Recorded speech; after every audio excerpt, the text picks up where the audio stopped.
Hello everybody, my name is Connor and we are here with the purple matchup everybody has been waiting for. We have Purple Luffy into Purple Iceberg. If you don't know who Iceberg is, understandable. He's a older leader, one of the first, if not the first, attackless leader, if I'm not mistaken. Don't quote me on that, but my opponent's gonna go ahead and drop the Kokoro to search for a water type or water 7 type character other than Kokoro and add it to their hand, grabbing the Poly there and passing turn back to us. Our hand is looking pretty rough. We are not seeing these Zorojuros, and I did not see Zorojuro a lot this tournament, especially on 4.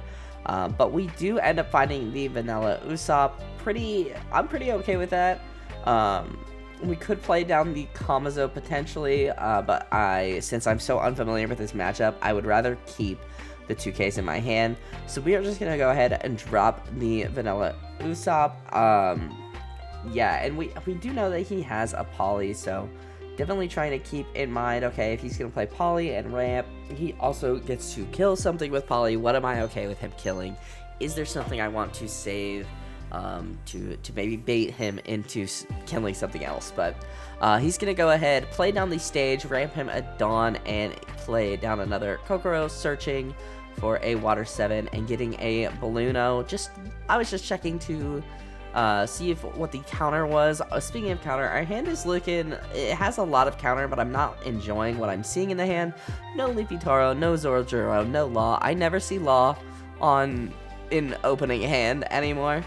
Never. I don't even know if there's laws in my deck, honestly. I'm just kidding, I know there are, but we are going to go ahead and draw the 7 cost Sanji. I love that Sanji.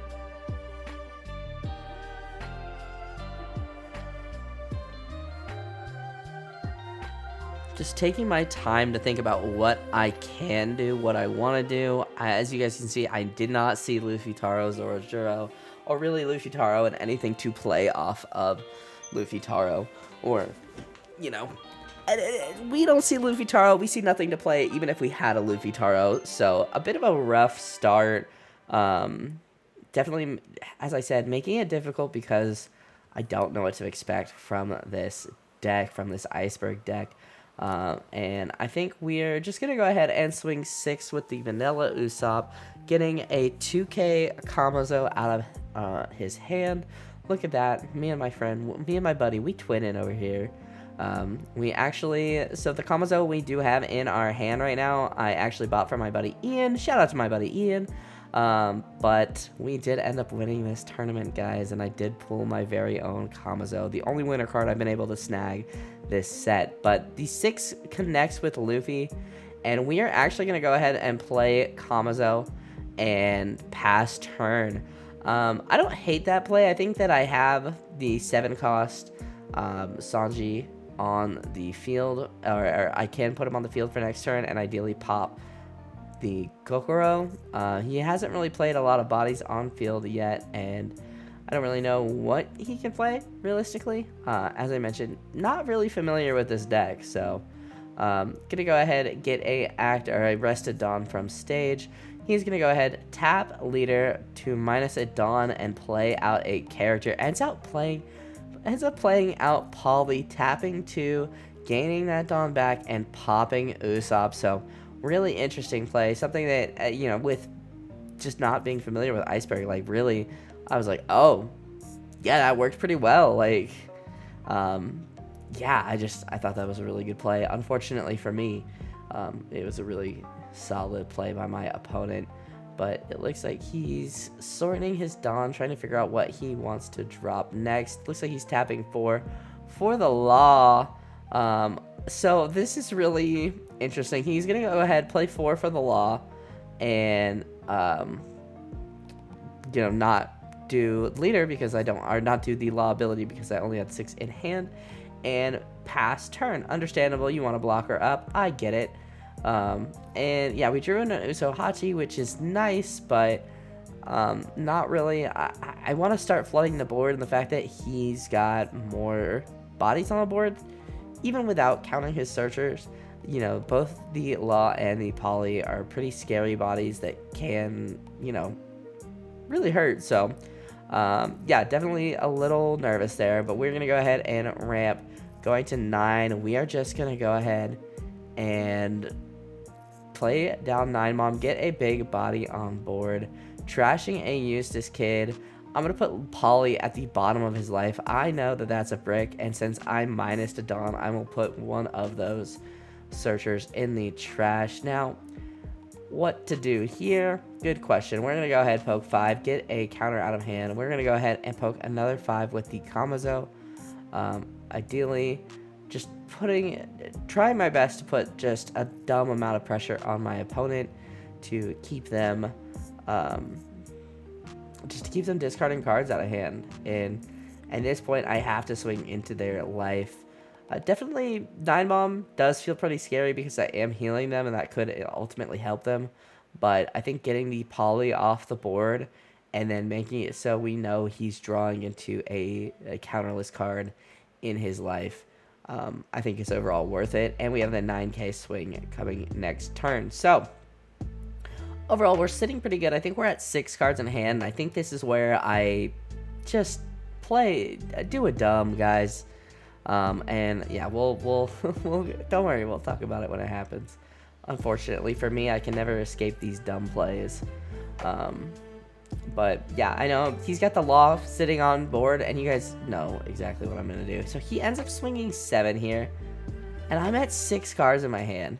So I'm like, yeah, I'll take it. I'm like, cool, Onami. He swung 7 with, giving me 7 cards in hand with the Law, and I literally was like, oh my god, I walked right into that. Like, god, I was upset with myself. I was like, that was pretty dumb. Well, you know, pretty much a dumb moment. So gonna let him pick 2 cards there. Picking these 2, he gets the Kamazo and the Son Goro. Pretty unfortunate, but I am really stoked he did not take my Gum Gum Giant. I needed that Gum Gum Giant. He's gonna go ahead, tap stage, ramping a Dawn, and then tapping to play out the Balluno. Balluno is gonna minus Dawn for Balluno. Balluno's gonna play out Khalifa. Khalifa minus Dawn. Khalifa's gonna grab him 2 cards. I'm like, man, I just cleared your board. How did you do this? So there was definitely one point in this game. I know my opponent is a very good player, and I feel really, you know, he's one of those players that will talk to you about the game afterwards if you're like, dude, what did I do wrong? Very sweet player, very kind player, very good player too, so I'm really lucky I get to play against players like him. But I remember that, so this has led me to start talking out loud when I play him. He's very stone-faced, so he doesn't give me any hints there, which is good. And I know that after the game, he said, at one point you said, is it worth clearing your board? You're just going to get it back. And that's when I knew. I was like, that's good. So yeah, I mean, the fact that he flooded that board, he even replaced the one searcher he had. And I'm looking at my hand like, what in the world do I do here? So I go ahead, go 5 into the Law, which here I am still swinging at board, and I'm like, it doesn't feel good. I know he's just gonna get that Law back. I know I have played him once before. He also played the Blue Yellow Queen we had on the channel a while ago, and I know that night I also played his Iceberg, and I struggled into it. So we'll go ahead and throw the 5 at lead, getting a 1k in the pudding there, and yeah, just gonna separate my Dawn. And I think because I'm so unsure what to do with this deck, I actually am looking at dropping Sanji. And I don't think I've ever really dropped Sanji just raw. I'm torn between dropping the 6-cost Sanji and the 4-cost Nami to cycle some of my cards, or just going really aggressive and dropping the 7-cost Sanji. But no, we decide we are going to go with the Nami and the Sanji, trashing our Rush Sanji, which is a little scary there, but getting another blocker and getting another 6-cost Sanji. Yeah, playing him for 6 does not feel good, I'll tell you. But I think that it was a pretty good idea because it is a big blocker that is hard for my opponent and just about anyone else to get around. So The Kokoro Searcher comes out, getting a Robert Lucci, the beautiful Galley Law Robert Lucci. And here I think I was remembering, like, I think I messed up. I think I needed to leave one up for Giant. But I'm like, okay, I think I'm okay. Like, I do know that he does play Kaido in this list. But he did tell me that he ended up, after a game, he did tell me he ended up bottom decking, I think, most of his Kaidos. If I remember correctly. So that was really, I think I got really lucky this game, honestly. I'm not gonna lie to you guys. I'm not gonna lie. But he's gonna go ahead, really aggressive swing with Khalifa at Kamazo. And as much as I really want to keep Kamazo alive, I don't think it's worth it. I think I need to protect my life and even protect the Charlotte Linlin. Having Charlotte Linlin on board could be really, really good. So he's gonna go ahead swinging again. We'll counter out, swinging with the Blue No. I think both Blue Nos, I can't remember. I'll go ahead and take this one, getting a Captain Kid there, tapping both stage and leader, so nothing really happens, and playing out the Rob Lucci. I'll do my best to remember to put a picture of Rob Lucci and what he does here, but I'm definitely feeling very stressed at this moment. Like, what do I need to do? So in an attempt mostly to get more counter, I go ahead and I play out the Trafalgar Law, searching the top 4, and I end up grabbing the Zorojuro. I'm thinking, okay, I can just block her.